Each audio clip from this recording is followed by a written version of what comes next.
আর সেইটার জন্য আসমানের রহমতের বৃষ্টি দরকার।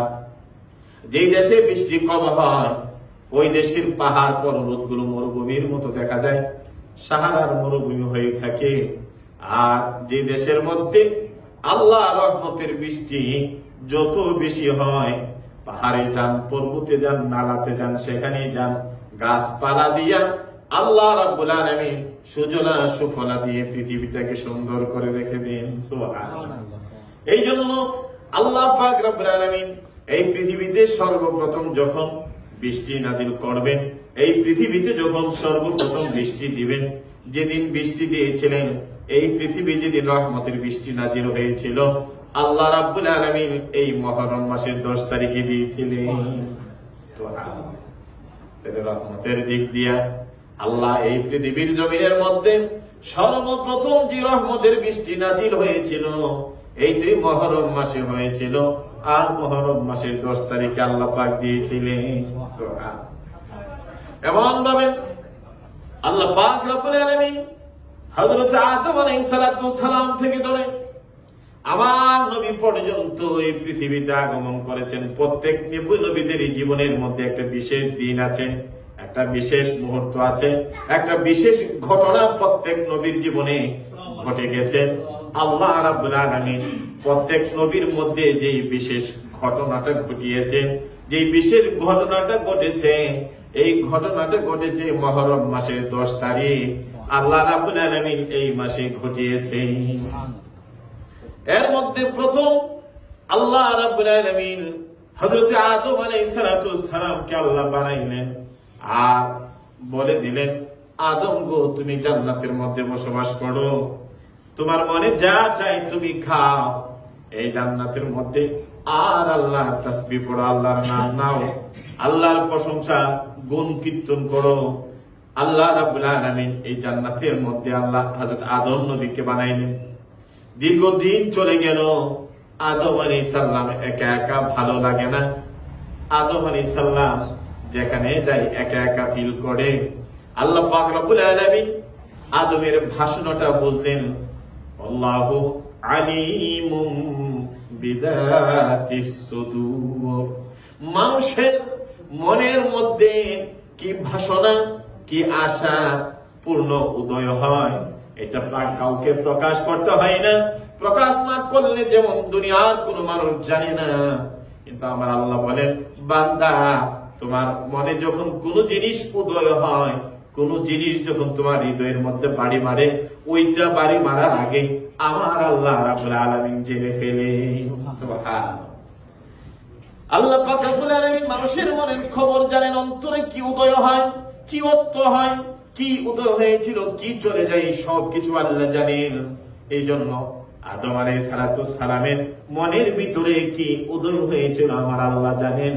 আদম নবী জান্নাতে ঘুমিয়েছেন, হঠাৎ করে একবার ঘুম থেকে জেগে উঠে দেখে ওনার পাশে একজন সুন্দরী নারী, যিনি যার পাশে বসে আছেন, তাকে সালাম দিলেন এবং উনি এত সুন্দর, হুর গেলমানের মতো সুন্দর জান্নাতের মধ্যে।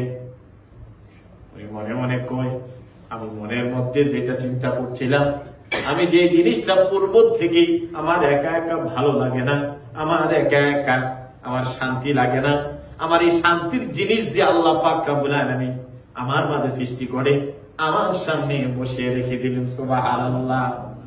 আদম আলাইহিস সালাম বিবি হাওয়া আলাইহিস সালামকে আমাদের মা তার গায়ে হাত দেওয়ার জন্য মহাব্বতে, ভালোবাসার খাতিরে, কে তুমি, কোথায় থেকে তুমি আসছো, কি তোমার পরিচয়, তার সাথে দেওয়ার সময় এমন সময় আল্লাহ ফেরেশতা পাঠাইলেন, যাও আমার বন্ধু আদমকে বলো, যেহেতু এই নারী জান্নাতের মধ্যে আছে, তার সাথে উনি যেহেতু একসাথে বসবাস করবেন, তাদের মধ্যে একটা বিবাহ বন্ধন আল্লাহ রাব্বুল আলামিন করে দিলেন। সুবহানাল্লাহ।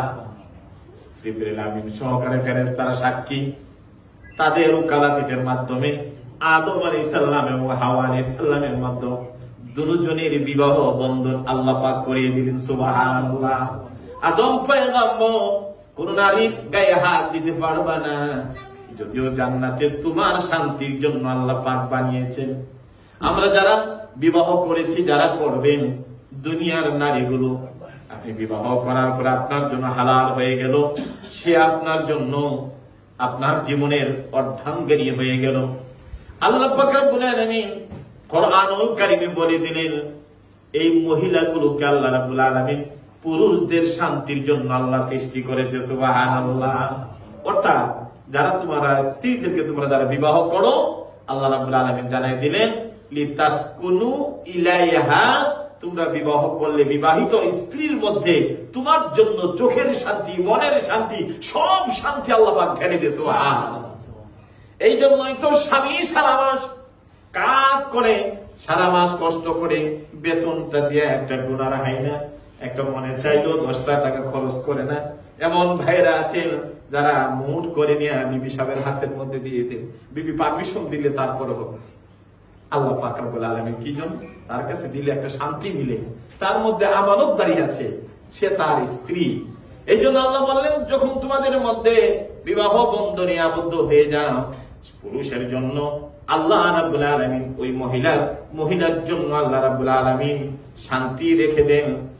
ওই মহিলার জন্য পুরুষের মধ্যে আল্লাহ পাক শান্তি রেখে দেন। আদম আলাইহিস সালাম এই শান্তি খুঁজতেছিলেন, জান্নাতের মধ্যে শান্তির ব্যবস্থা করে দিলেন। আল্লাহ রাব্বুল আলামিন তাদের বিবাহ বন্ধনে আবদ্ধ করে দিলেন। কিন্তু বিবাহ বন্ধন করতে হলে যেমন জান্নাতও ছিল, এই পৃথিবীতেও ছিল। কেউ কাউকে বিবাহ করলে মুসলিম শরীয়তের মধ্যে মহর ছাড়া বিবাহ করা যায় না। কি লাগে? মাহর দিতে হয়। এই মাহরটুকুন আপনি কোরআন শরীফ হাদিয়া, আমার স্ত্রীকে আমি কোরআন হাদিয়া দিলাম, আমি নবীর উপর কোরআন দুরূদ শরীফ পড়লাম। বিভিন্ন ধরনের মোহর দেওয়া যায়, টাকা দেওয়া যায়। আমার নবী ফাতেমা রাদিয়াল্লাহু তাআলা আনহা ওনার বিবাহে তদানীন্তনকালের হযরত আলী রাদিয়াল্লাহু তাআলার সাথে যখন বিবাহ বন্ধনে আবদ্ধ হয়, 400 দিরহাম মোহর ধার্য করেছিলেন। এই জন্য এখনকার সময় মানুষ বলে ফাতেমি মোহর। হুজুর, যেই যুগে ফাতেমার 400 দিরহাম মোহর হয়েছিল, আমরাও 400 টাকা ধরে ফেলি। ওই যুগের 400 আর এখনের 400 সমান হবে না। সেই 1000 বছর আগের 400 দিরহাম আর বর্তমানে। এই জন্য মোহরটা এটা আল্লাহর পক্ষ থেকে একটা মেয়ের জন্য আল্লাহ গেসিং এর ব্যবস্থা করে দিলেন, তার সম্মান ব্যবস্থা করে দিলেন। নারীরা কখনো এই পৃথিবীতে তারা অবহেলিত নয়, তারা বঞ্চিত নয়। আল্লাহ রাব্বুল আলামিন বাবার স্নেহ পরশ আর ভালোবাসা দিয়া আমার মেয়েটা বড় হবে, আবার যখন কোথাও পাত্রস্থ করব, কারোর কাছে যখন আমার মেয়েটাকে দেব, আল্লাহ রাব্বুল আলামিন ওই ছেলেকে বলে দিলেন, তুমি যখন তাকে গ্রহণ করবা, গ্রহণ করার আগেই তার জন্য তুমি একটা মোহর নির্ধারণ করো। এই মোহরটা আল্লাহ রাব্বুল আলামিন ফরজ করে দিলেন। মোহর ছাড়া কোনো বিবাহ হয় না, এটা ফরজ, এটা আদায় করতে হবে। আর এই মাহার নিয়ে তো কত বাটপারি সেটা এখন চলে। কেউ বিয়ার সময়, এটা ওই একটা ঘটনা তো মোহাম্মদ নবী বলছিল, বিবাহের আগেই বাবা মা চিন্তা করে 10 লাখ মোহর মারো, যদি বাইসেস কোন প্রবলেম হয় তাহলে 5 লাখ ছুরি।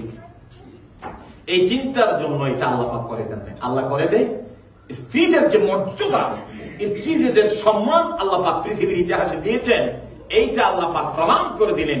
জাহেলি যুগের মানুষগুলো যখন বলছিল মেয়েদের কোনো ইজ্জত নাই, মেয়েদের কোনো সম্মান নাই, এই সম্মানটাকে প্রতিষ্ঠা করার জন্য পুরুষদেরকে আল্লাহ পাক রব্বুল আলামিন তোমরা বিবাহ করতে গেলেও তাদেরকে একটা প্রথম মোহর দিয়া তুমি তাকে বিবাহ করো। সুবহানাল্লাহ। এই জন্য মোহরটা আল্লাহ ফরজ করে কোরআনুল কারীমের মধ্যে ফারজ করে দিয়েছেন। যদি কেউ এই ফরজ আদায় না করেন, তাহলে এটা কিয়ামত পর্যন্ত ঋণী থাকবেন।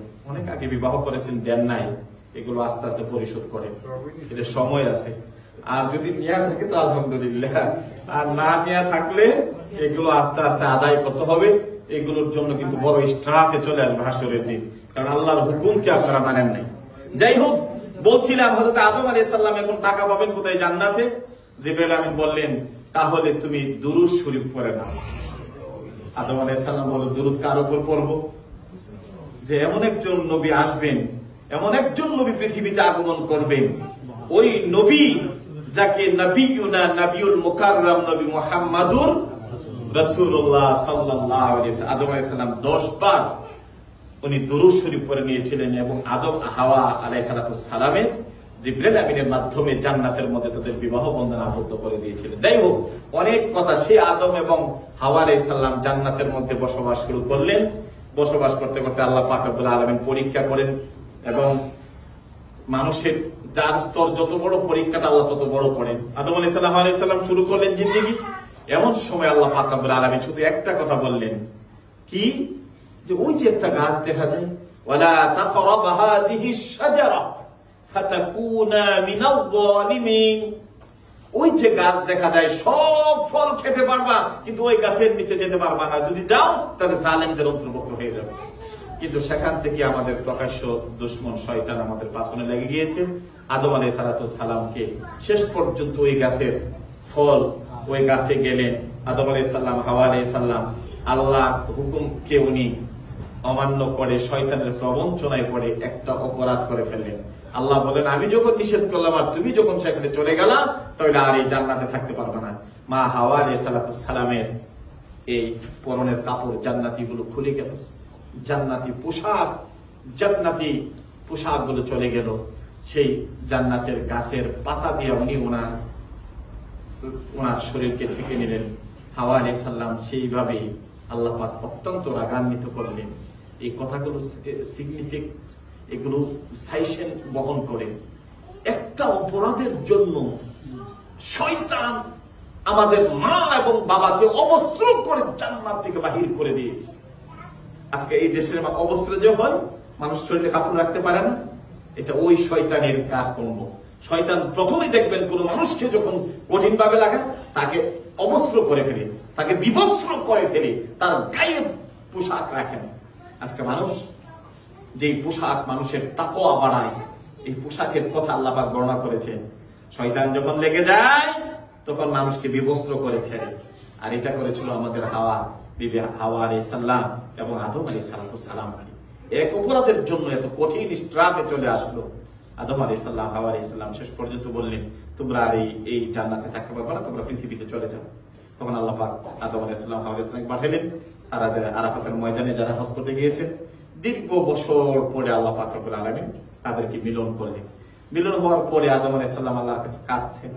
অনেক কাঁদাকাঁদির পরে আল্লাহ পাক রব্বুল আলামিন আদম আলাইহিস সালামের এই দোয়া আজ যে আল্লাহ কবুল করে নিলেন, এই কথাই কুরআনুল কারীম বলছেন। সেখানে আদম আলাইহিস সালাম আল্লাহর কাছে কেঁদে কেঁদে যখন দোয়া করেছিলেন, আল্লাহ রাব্বুল আলামিন জানাই দিলেন, ফাতালাক্কা আদম মির রাব্বিহি কালিমাতিন ফাতাবা আলাইহি ইন্নাহু হুয়াত তাওয়াবুর রাহিম। আদম আলাইহিস সালাম দীর্ঘদিন আল্লাহর কাছে কাঁদাকাটি করার পরে হাওয়া আলাইহিস সালাম, আদম এবং হাওয়া আলাইহিস সালামকে আল্লাহ পাক মিলনের ব্যবস্থা করে দিলেন। তাদেরকে পৃথিবীর জমিনের মধ্যে পরিচয় করায় দিলেন আরাফার জমিনে। এই জন্য আরাফাতকে আরাফা বলা হয় কি জন্য? আরাফাকে আরাফা বলা হয় এই জন্য, এই পৃথিবীতে সর্বপ্রথম আদম আলাইহিস সালাম, হাওয়া আলাইহিস সালামের মিলন হয়েছিল। ওই জায়গার মধ্যে তাদের প্রথম পরিচয় হয়েছিল। এই জন্য আরাফাতকে আরাফা বলা হয়। সুবহানাল্লাহ। আবার আরাফাতকে এই জন্য আরাফা বলা হয়, পৃথিবীর বিভিন্ন দেশের মানুষেরা এই আরাফার ময়দানে আসবে।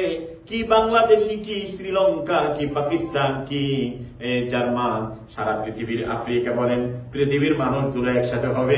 আর সবাই একই গায়ে একই পোশাক পরা অবস্থায়, ইহরাম পরা অবস্থায় একে অপরের সাথে পরিচয় হয়, একে অপরের সাথে দোয়া করে, একে অপরে আল্লাহর কাছে কান্নাকাটি করে। কোন কালো, কোন দলো, কোন লাল, কোন সাদা, কোন পার্থক্য থাকে না। মানুষগুলো সেই দিন একাকার হয়ে সব মানুষগুলো আল্লাহর জন্য কান্নাকাটি করে, আল্লাহর কাছে দোয়া করে। ওই দিনে বিভিন্ন মানুষের সাথে পরিচয় হয়। এই জন্য আল্লাহ রাব্বুল আলামিন আরাফাতকে আরাফা বলেছে। আল্লাহ পাক রব্বুল আলামিন যেদিন কিয়ামতের ময়দান কায়েম করবেন, এই আরাফার ময়দানে কায়েম করবেন, আরাফার জমিনটাকে টেনে লম্বা করে ফেলবেন। ওই জমিনের মধ্যে আল্লাহ রাব্বুল আলামিন হাসরের ময়দানে, কি হাসরের ময়দান, কিয়ামতের ময়দান কায়েম করবেন। এই জন্য আরাফাতকে আরাফা বলা হয়। অনেক নাম আছে আরাফাতে। আল্লাহ রাব্বুল আলামিন, আল্লাহ নবী হযরত আদম আলাইহিস সালাম, আল্লাহর কাছে কেঁদে কেঁদে ফাতালাক্কা আদম মির রাব্বিহি কালিমাতিন, কতগুলো শব্দের মাধ্যমে আমার রবের কাছে এমন ভাবে কেঁদেছিলেন, এমন ভাবে দোয়া করেছিলেন। ফাতাবা আলাইহি, আল্লাহর কাছে তার তওবা কবুল হয়েছিল। ইন্নাহু হুয়াত তাওয়াবুর রহিম, নিশ্চয় যিনি ক্ষমা প্রার্থনাকারী, যিনি মানুষের তওবা কবুল করেন, দয়াময় দয়াময় করুণাময় আল্লাহ, তিনি সেই মহান। হযরত আদম আলাইহিস সালামের কান্না ওনার এই অপরাধকে সেদিন ক্ষমা করেছিলেন। এই আয়াতের তাফসীরের মধ্যে আসছেন, এই পৃথিবীতে সর্বপ্রথম হযরত আদম আলাইহিস সালামের এই দীর্ঘদিন কান্নাকাটির পরে আল্লাহ পাক রব্বুল আলামিন আরাফার ময়দানে যেদিন আল্লাহ রাব্বুল আলামিন আদম নবীর দিকে একটু মায়ার নজর দিয়ে, একটু ভালোবাসার নজর দিয়ে এই চোখের কান্নার দিকে তিনি তাকিয়েছিলেন। যার চোখের পানি যেদিন আল্লাহ কবুল করেছিলেন, যার চোখের পানিগুলো আল্লাহর দরবারে কবুল হয়েছিল, এই মাসটা ছিল মুহররম মাস। আর যেদিন আল্লাহ আদম নবীর দোয়াটা আল্লাহর দরবারে কবুল হয়ে ঘোষণা করেছিলেন, আদম পয়গম্বর আমি আল্লাহ রাব্বুল আলামিন তোমাকে ক্ষমা করে দিলাম, ক্ষমার ঘোষণাটা যেদিন আসছিল, আল্লাহ যেদিন ক্ষমা করেছিলেন, ওই দিনটা ছিল মুহররম মাসের 10 তারিখ। আশুরা, এটার নাম আশুরা, এটার নাম মুহররম মাস। এই জন্য আমার ভাইরা, এই মাসের মধ্যে নবীর উম্মতেরা যেন আমাদের কার এমন গুনাহ নাই। আমার বাবা আমার মায়ের জন্য সামান্য গুনার কারণে যদি তাদের এমন অবস্থা হয়, আমরা তো গুনাহগার, আমরা আল্লাহর কাছে ক্ষমা করি আর ক্ষমা চাই, আমরা আল্লাহর কাছে মাফ চাই। আল্লাহ যেমন করে আদম আলাইহিস সালাম, হাওয়া আলাইহিস সালামকে তুমি কবুল করেছিলা, আমাদের গুনাহগুলো, আমরা তো তাদেরই সন্তান, মেহেরবানি করে মুহররম মাসকে ওসিলা করে রব্বুল আলামিন তুমি আমাদের গুনাহগুলো মাফ করে দাও। আর আল্লাহর কাছে বারবার আমরা যেন বলি আস্তাগফিরুল্লাহ ইন্নাল্লাহা গফুরুর রহিম, আস্তাগফিরুল্লাহ ইন্নাল্লাহা গফুরুর রহিম। এইভাবে যখন বান্দা আল্লাহর কাছে ক্ষমা চায়, এই মুহররম মাসে আল্লাহর কাছে মাফ চায়, আমার আল্লাহ রাব্বুল আলামিন ক্ষমা করে দেন। তারপরে আমার ভাইরা অনেক ঘটনা আছে। আল্লাহ নবী হযরত ইদ্রিস আলাইহিস সালাম আল্লাহ চতুর্থ আসমানে উঠায় নিয়েছিলেন। তাফসীরের মধ্যে আছে ওয়াযকুরু ফিল কিতাবি ইদ্রিস ইন্নাহু কানা সিদ্দীকান নাবিয়্যা। আল্লাহ ইদ্রিস নবীকে নবী বানাইলেন আর তাকে আল্লাহর কাছে চতুর্থ আসমানে উঠায় নিয়েছিলেন। ঈসা নবীকে উঠাইছেন, ইদ্রিস নবীকে আল্লাহ পাক নিয়েছিলেন। যেদিন আল্লাহ রাব্বুল আলামিন তাকে আল্লাহর সান্নিধ্যে অর্থাৎ আসমানে উঠায় নিয়েছিলেন, ওই দিনটাও ছিল মুহররম মাস, আর ওই দিনটা ছিল শুক্রবার, আর ছিল মুহররম মাসের 10 তারিখ আশুরা। সুবহানাল্লাহ। এইভাবে আল্লাহ পাক রব্বুল আলামিন হযরত নূহ আলাইহিস সালাম, আল্লাহ পাক রব্বুল আলামিন নূহ পয়গম্বরকে 1000 বছর পর্যন্ত পৃথিবীতে উনি এই পৃথিবীতে আল্লাহ রাব্বুল আলামিন হায়াত দারাজ করেছেন। মানুষদেরকে দিনের দাওয়াত দিলেন, দিনের দাওয়াত যত দেয় ততই মানুষ কানের মধ্যে সূরাতুন নূহ আছে, যখনই নূহ নবী যায় বলতো তোমরা বলো ক্বালা লা ইলাহা ইল্লাল্লাহ নূহুন নাবিয়ুল্লাহ, নূহ পয়গম্বর আল্লাহর নবী, আল্লাহ ছাড়া আর কোনো মাবুদ নাই, এই কলেমার তালকিদ যখন দিতেন তখন ওই মানুষগুলো তার কথা না শুনে শুনে যাইয়া ওই মানুষগুলো কানের মধ্যে আঙ্গুলগুলো ঢুকাই দিতেন আর নূহ নবীকে বিভিন্ন ভাবে ব্লাইন্ডিং করতেন, ওনার কথাগুলো শুনতেন না। এইভাবে 1000 বছর চলে গেল। এমন সময় আল্লাহ রাব্বুল আলামিন নূহ পয়গম্বরকে বললেন, নূহ পয়গম্বর গো, আর এই দাওয়াত দেওয়া কাজ হবে না। এই মানুষগুলোর কলিজার মধ্যে মোহর জমে গেছে, তাদের কলিজার মধ্যে আল্লাহর ভয় ভীতি ভুলে গেছে, এই মানুষগুলো আল্লাহর পথে আসবে না। ওগো পয়গম্বর, তুমি যাইয়া নৌকা বানাও, আমি এমন জলোচ্ছ্বাস দেব, এমন বৃষ্টি দেব, এমন টর্নেডো আমি দেব, এই পৃথিবীকে আমি পানির নিচে আমি ডুবাইয়া দেব। নূহ আলাইহিস সালাম নৌকা বানাইলেন। এটার অনেক লম্বা ইতিহাস। বানানো শেষ হয়ে গেল, উনি যাইয়া নৌকার উপরে ওনার যে 60-70 জন মানুষ এবং কিছু পশু পাখি যারা ছিল তারা যাইয়া সেদিন ওই নৌকার মধ্যে উঠলেন। নৌকা ওঠার পরে এমন প্রচন্ড ঝড় বৃষ্টি টানা শুরু হয়ে গেল, নিচে থেকে পানি আসা শুরু হলো, উপর থেকে লাগাতার বৃষ্টি শুরু হয়ে গেল। এমন সময় আল্লাহ রাব্বুল আলামিন নূহ পয়গম্বরকে কি বলেছিলেন? আল্লাহ রাব্বুল আলামিন কোরআনের মধ্যে কোট করে দিলেন, ওয়াকালা রকাবু ফিহা বিসমিল্লাহি মাজরিহা ওয়া মুরসাহা ইন্না রাব্বিলা গফুরুর রহিম। আল্লাহ রাব্বুল আলামিন নূহ পয়গম্বরকে বললেন, নৌকাতে ওঠো, ওঠার সময় একটা দোয়া পড়া পড়ো। ওয়াকালা, তুমি বলো যখন উঠবা, ফিহা বিসমিল্লাহি মাজরিহা ওয়া মুরসাহা ইন্না রাব্বিলা গফুরুর রহিম। এই জন্য নৌকাতে যখন উঠবেন, জাহাজে যখন উঠবেন, ও সমতল ভূমি দিয়ে যখন কোথাও চড়া, যখন এই সমস্ত কোনো বাহনে উঠবেন, তখন যেন মানুষের এই দোয়াটা পড়ে। আল্লাহ নূহ পয়গম্বরকে জানাই দিলেন, তুমি যেহেতু উঠবা, ওঠার সময় দোয়াটা পরে উঠো, আমি আল্লাহ রাব্বুল আলামিন হেফাজত করব। নূহ আলাইহিস সালাম উঠে গেলেন। লাগাতার 6 মাস পর্যন্ত এই বৃষ্টি পানি।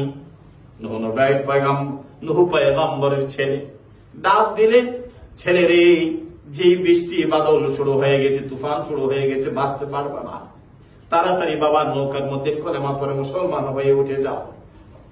ছেলে বলল, বাবা আমি উঠবো না, যদি বৃষ্টি অথবা পানি বাড়তে বাড়তে যদি উপরে উঠে যায়, আমি ইয়াসিমুনি আলাল জাবাল, আমি পাহাড়ের উপর উঠে যাব। পাহাড়ের উপর যদি উঠে যায়, আমি পাহাড়ের গাছের উপর উঠে যাব, এত দূর তো আর পানি যাবে না, এই জন্য আমি বেঁচে যাব, তুমি চিন্তা করতে হবে না। আল্লাহ নবী নূহ পয়গম্বর দেখলেন এত বেশি পানি বাড়তে বাড়তে বাড়তে বাড়তে সমস্ত নগর শহর পাহাড় পর্বত ডুবে গেল। আর ডুবন্ত অবস্থায় সন্তান পানির নিচে খাবো ডাবো খাচ্ছে। এমন সময় বাবা কি সইতে পারে? উনি তো পয়গম্বর, আল্লাহর কাছে দুটো হাত তুলে দিলেন। রব আমার আল্লাহ, তুমি না বলেছো পয়গম্বররা দোয়া করলে তুমি কবুল করো। রব গো, মেহেরবানি করে আমার সন্তানকে তুমি দয়া করো, আর আমি আমার চোখের সামনে আমার সন্তান পানির নিচে ডুবে যাবে, আমি কেমন করে সইব? মেহেরবানি করে আমার সন্তানের জন্য আমি দোয়া করি, আর তুমি কবুল করে নাও, আমার সন্তানটাকে আমি আমার এই নৌকার মধ্যে আমি উঠাই নেই। যারা উঠেছিল সবাই মুসলমান ছিল, ওনার ছেলে যেহেতু কাফের, ওঠার পারমিশন নাই। এবার আল্লাহর কাছে পারমিশন চাইলেন। আল্লাহ রাব্বুল আলামিন দোয়া তো কবুল করলেন না, বরং রাগ করলেন আর বললেন, ইয়া নূহ লাইসা মিন আহলি, যদিও তোমার জন্মগতভাবে তোমার সন্তান, কিন্তু যেহেতু দিন মানলো না, আমি আল্লাহকে মানলো না, তুমি নবীকে তোমার সন্তান হইয়া মানলো না, আমি আল্লাহ তুমি এবং তোমার সন্তানের মধ্যে আহলিয়াতের যে বাবা এবং পুত্রের যে সম্পর্কটা আছে, আমি আল্লাহ রাব্বুল আলামিন আজকে থেকে এটাকে কাট অফ করে দিলাম। এই সন্তানের জন্য আমার কাছে আর কোনো দোয়া করবা না। এই যে সন্তান নিয়ে গর্ব করে, এগুলো গর্ব না, বরং কিয়ামত হয়ে যাবে। সন্তান যদি নেককার না হয়, এই সন্তান তোমার আযাবের কারণ হয়ে যাবে। এই সন্তান তোমাকে টেনে টেনে জাহান্নামে নিয়ে যাবে। এই সন্তান আসরের দিন বাবাকে বলবে, সে দিনের কথা বলে নাই, আমাকে ইসলামের কথা বলে নাই, আল্লাহ আমার আযাবটা সহকারে ফাইনি ডাবল আযাব তুমি তাদেরকে দাও। এই জন্য আজকে যতগুলো প্রবলেম, সন্তানগুলোকে আমরা নেককার না বানানোর কারণে। আজকে সন্তানকে কয়েকদিন আগে দেখলাম বাংলাদেশে, বাবা ডাক্তার, 4 ছেলে, বললো আমি পিএইচডি করেছি, আমার ছেলেকে জাপানে আমেরিকাতে পিএইচডি করাইলাম, আজকে বৃদ্ধাশ্রমে তার জায়গা হয়েছে। 5 কোটি টাকা ছিল, ওইটাও নিয়ে গেছে, এখন একা, আর কেউ নাই। 4 ছেলের মধ্যে একটা ছেলে যদি তুমি দিনের পিএইচডি না করাইয়া ইসলামের পিএইচডি যদি তুমি শিখাইতা, খোদার কসম সবাই যদিও চলে যাইতো, দিনওয়ালা সন্তানটা, ওই আলেম সন্তানটা অথবা ওই হাফেজ সন্তানটা বাবার হাত ধরে ধরে বাকি জিন্দিগিটা কাটাই দিত। এই জন্য সন্তানগুলো বড় বিশাল নিয়ামত, আবার কারোর জন্য কিয়ামত হয়ে যাবে। নূহ পয়গম্বরকে আল্লাহ ছাড় দেন নাই, নূহ নবীর দোয়া আল্লাহ রাব্বুল আলামিন কবুল করেন নাই, বললেন লাইসা মিন আহলি, এইটা তোমার আহাল না, তোমার সন্তান না। আল্লাহ পাক ধমক দিলেন। আল্লাহ রাব্বুল আলামিন ওই নূহ নবীর নৌকা যাইয়া যেদিন যদি পাহাড়ের মধ্যে লেগেছিল, আল্লাহ যেদিন দীর্ঘদিন পরে নূহ নবীকে এই বৃষ্টি থেকে, এই বিশাল বড় বন্যা থেকে যেদিন আল্লাহ পাক রব্বুল আলামিন নাজাত দিয়েছিলেন, যেদিন আল্লাহ রব্বুল আলামিন উদ্ধার করেছিলেন, ওই দিনটা ছিল, ওই মাসটা ছিল মুহররম মাস, দিনটা ছিল জুমার দিন, আর ছিল আশুরা অর্থাৎ মুহররম মাসের 10 তারিখ। সুবহানাল্লাহ। কত ঘটনা ঘটলো, কোন একটা অকল্যাণ ঘটনা এই মুহররম মাসে ঘটেনি। তারপরে আল্লাহ নবী হযরতে ইব্রাহিম আলাইহিস সালাম যেদিন ওই নমরুদে তাকে আগুনের মধ্যে ফেলে দিলেন, আগুনে পড়ার পরে তাফসীরে কিতাবের মধ্যে আসছে উনি 40 দিন পর্যন্ত ছিলেন, কেউ বলেন 10 দিন ছিলেন। নমরুদে আনন্দ ফুর্তি করা শুরু করলো। দীর্ঘদিন পরে যখন ইব্রাহিম আলাইহিস সালাম আগুনের বিশাল গন্ডগোল থেকে যখন বাহির হলেন, তখন উনার গায়ে আল্লাহর জান্নাতি পোশাক পরা ছিল। সুবহানাল্লাহ। যে মানুষটা পুরো সারখার হয়ে যাওয়ার কথা, এই মানুষের চেহারা দিয়ে আরো জলক দে পোশাক দিয়ে আরো সুন্দর পোশাক গায়ে পড়া। আল্লাহ রাব্বুল আলামিন কোরআনুল কারীমে এই কথা সাক্ষী রেখে দিলেন, কিয়ামত পর্যন্ত যেন মানুষ এগুলো জানতে পারে। আল্লাহ জানিয়ে দিলেন, কুলনা ইয়া নারু কুনি বারদাও ওয়া সালামান আলা ইব্রাহিম। আমি ইব্রাহিম নবীকে নমরুদের আগুনের বিশাল লিলিখা থেকে আমি হেফাজত করেছিলাম, সহি সালামতে আগুন থেকে বাইরে হয়ে আসছিল। এই আয়াতের তাফসীরের মধ্যে আসছে আল্লাহ রাব্বুল আলামিন ইব্রাহিম নবীকে যেদিন ওই আগুন থেকে নাজাত দিয়েছিলেন, এইটাও ছিল মুহররম মাসের 10 তারিখ। এই বড় বড় ঘটনাগুলো ঘটেছিল। সর্বশেষ আরো অনেক ঘটনা ঘটেছে। কোরআনুল কারীমের আর এক আয়াতে সাক্ষী দিল, আল্লাহ নবী মুসা আলাইহিস সালাম দীর্ঘদিন ফেরাউনের সাথে মিশরের মধ্যে যুদ্ধ বিগ্রহ লিপ্ত থাকলেন। শেষ পর্যন্ত 50,000 বনী ইসরাইল যারা মুসা নবীর প্রতি ঈমান এনেছে, এই মানুষগুলোকে নিয়ে উনি চলে গেলেন লোহিত সাগর অর্থাৎ নীল দরিয়া পার হয়ে ওপার যাবেন। আল্লাহ পাক মুসা আলাইহিস সালামকে বললেন, তোমার হাতের লাঠি দিয়ে তুমি আঘাত করো। আমরা সূরা তাহার মধ্যে আলোচনাগুলো বলছিলাম, দীর্ঘ আলোচনা করে। তো উনি যে আঘাত করলেন, 12টা রাস্তা হয়ে গেল। কারণ বনি ইসরায়েলের 12টা গোত্র ছিল, এক গোত্র আরেক গোত্রের পাশনে যাবে, এই গোত্রের ঠেলা ঠেলে এটা সবসময় ছিল। তো মুসা আলাইহিস সালাম যখন লাঠি দিয়ে আঘাত করলেন, 12টা রাস্তা হয়ে গেল, এবং এই 12টা রাস্তা দিয়ে 12টা গোত্রের প্রধানরা সহকারে সহি সালামতে উপারে তারা চলে গিয়েছিলেন, তিহ প্রান্ত রোকার সেখানে পৌঁছে। যাই হোক, এদিক দিয়ে ফেরাউন আয়সা দেখলো, বাবারে বাবা, নদীর মধ্যে সুন্দর রাস্তা, সবার জন্য রাস্তা হয় না। আল্লাহ পাক যাদের জন্য দয়া করেন, মায়া করেন, তাদের জন্য সাগরের রাস্তা বানাই দেন। তুমি ফেরাউন মনে করছো তোমার জন্য এই রাস্তা। আয়সা দেখলো যে উপারে ফেরাউন মুসা আলাইহিস সালামের সৈন্যরা চলে গেলে, আর ফেরাউন তার লক্ষাধিক বাহিনী নিয়ে আসেরা সবাইকে নিয়ে দলবল নিয়ে যখন এই নদীর মাঝখানে যখন তারা চলে গেল, পানিকে আল্লাহ হুকুম দিলেন, ও পানি আর দাঁড়াই থেকে আমার বন্ধুর জন্য করেছে, আমার দুশমনের জন্য এই রাস্তা আমি করি নাই। আল্লাহ কোরআনুল কারীম বলেন, ওয়াজাওয়াজনা বিবানি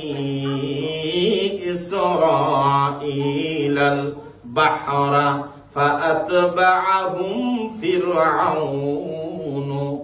আল্লাহ রাব্বুল আলামিন বনি ইসরায়েলকে উদ্ধার করে দিলেন। এই বাহরুন বলা হয় নদী, সাগর। আর ফাআতবাআহুম ফিরআউন, যখন ফেরাউনের দলবল যখন এটা অনুসরণ করে যখন নদীর মাঝখানে গেল, আল্লাহ রাব্বুল আলামিন এই পানি দুকুলের পানি এত জোরে ঠাসা মারলেন, এত জোরে পানি মারলেন, কিছু মানুষের পাজর ভেঙে গেল, হাত ভেঙে গেল, শরীর ভেঙে গেল, যাতে লাফায়া সাঁতরায়া যেতে নদীর পার না যেতে পারে। পানি এত জোরে প্রচন্ড ভাবে আঘাত করলো, তখন এই মানুষগুলো অর্ধেক মৃত্যু হয়ে গেল। ফেরাউন কোন রকম ভাবে বড় মানুষ ছিল, অনেক বড় বড় হাত ছিল, এই জন্য লাফায়া টাফায়া উপর পর্যন্ত মাথাটা বাইর করতেছিল। আর চিৎকার করে যারা মুসা নবীর দিকে তাকায়া বারবার বলছিল, ওগো মুসা, আমি তোমার প্রতি এবং তোমার ভাই হারুনের প্রতি আর তুমি যে খোদার ইবাদত করো ওই আল্লাহর প্রতি আমি ঈমান। আল্লাহ আমার জন্য একটু দোয়া করে দাও, আমি যেন পানির মাঝখান থেকে বেঁচে যেতে পারি।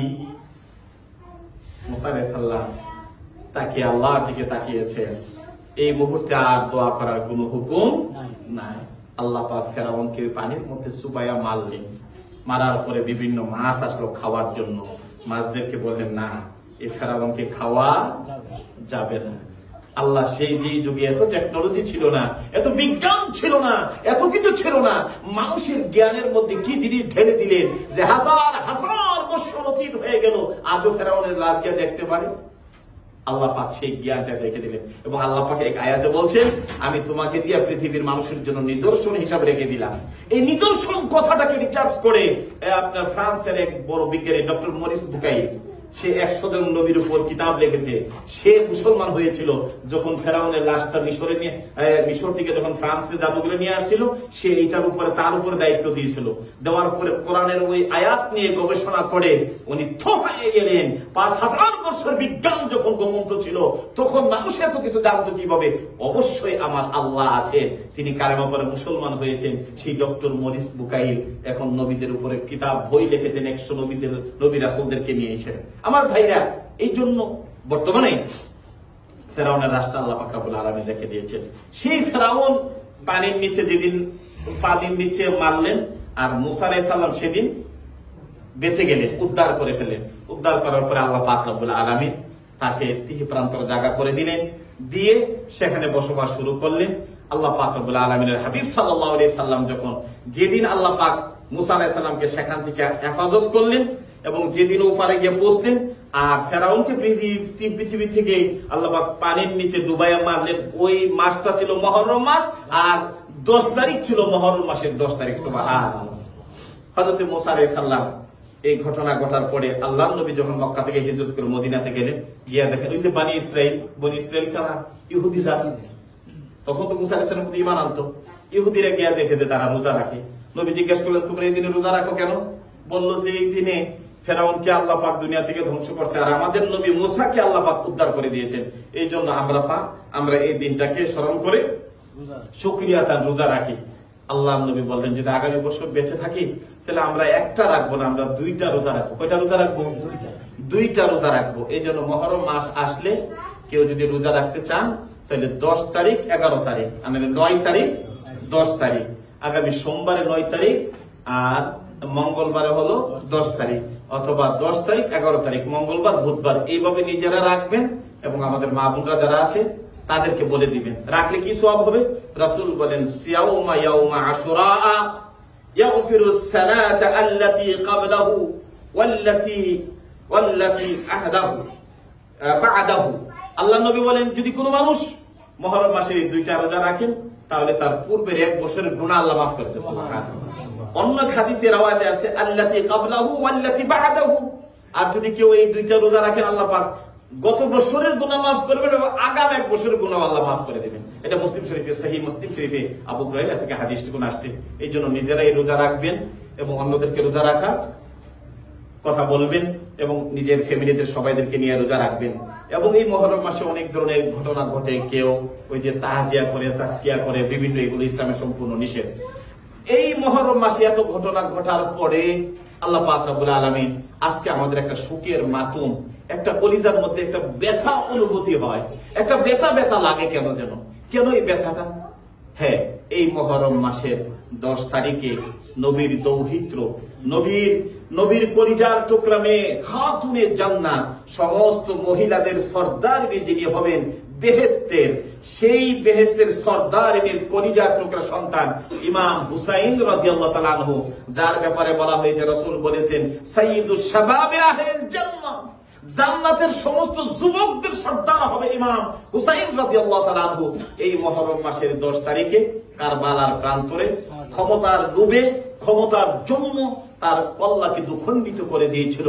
এটা রসুলের ইন্তেকালের 1000 বছর পার হয় নাই। আজকে তো আমরা 1000 বছর পরে এসে আমাদের ক্ষমতা নিয়ে এত কিছু, আর রসুলের ইন্তেকালের মাত্র 50 বছর পরে এই ঘটনা ঘটেছিল কারবালার প্রান্তরে, একমাত্র ক্ষমতার লড়াই নিয়ে নবীর কলিজার টুকরা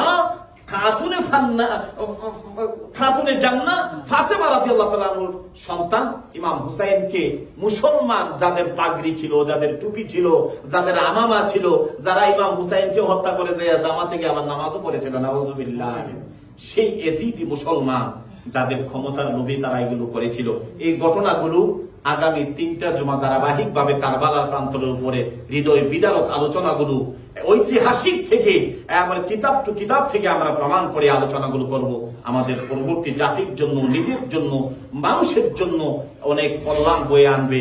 আহলে বায়াতের প্রতি, নবী পরিবারের প্রতি মহাব্বত আর ভালোবাসা আল্লাহ পাক সৃষ্টি করে দিবে। আল্লাহ পাক রব্বুল আলামিন এই মহরম মাসে যে ফজিলত, যে বারাকা আছে, এগুলো যেন দান করে আমরা সকলে বলি আমিন। যে কথাগুলো বলেছি আল্লাহ যেন এই কথাগুলোর উপর আমল করার তৌফিক এনায়েত করে আমরা বলি আমিন। তাহলে কারবালার প্রান্তরে রোজাগুলো নিজে রাখবেন এবং আগামী সোমবার এবং মঙ্গলবার অথবা মঙ্গলবার বুধবার যারা যেভাবে পারেন 2টা রোজা রাখবেন। আল্লাহ পাক অনেক ফজিলত দান করবে। আর আমরা অনেক 2 জুমা 3 জুমা আগে আমরা একটা এলান করেছিলাম উমরা হজের ব্যাপারে। ডিসেম্বরের 3 তারিখে আমাদের যে আরবি শেখ ইমাম আছে তার মাধ্যমে একটা প্যাকেজ হচ্ছে। ডিসেম্বরের 3 তারিখে যাবে মক্কা শরীফে 4-স্টার হোটেল, মিড 4 আছে, বুফে থাকবে। আর মক্কা মদিনাতে 3-স্টার হোটেল, 3 তারিখ যাওয়া আর 13 তারিখ বা 14 তারিখ আসা। ডিরেক্ট বার্লিন থেকে যাওয়া মেক্কা, মেক্কা থেকে আবার ডিরেক্ট বার্লিন আসা। আগে তো ওই মিশর টিশর ওইগুলো এসে, এখন আবার আলহামদুলিল্লাহ ডিসেম্বরে ওই বিমানটা চালু হচ্ছে। তো যদি কেউ যেতে চান ইনশাল্লাহ আমাদের সাথে যোগাযোগ করতে পারে। ইতিমধ্যে আমাদের অনেক বাইরে মেলডুম করেছেন। আর দ্বিতীয়ত হলো যে যারা উমরা হজ করে বাংলাদেশে যেতে চান, যেহেতু অনেকেই আমরা ইয়ে করে আসবো না, কি যেন মক্কা শরীফ থেকে আর বার্লিন আসবেন না, মক্কা উমরা হজ করে মদিনা বাংলাদেশে যেতে চান, তাহলে ওই বাংলাদেশ পর্যন্ত সে সৌদি এয়ারলাইন্সে ওই টিকিটটা আমাদেরকে দিয়ে দিবে।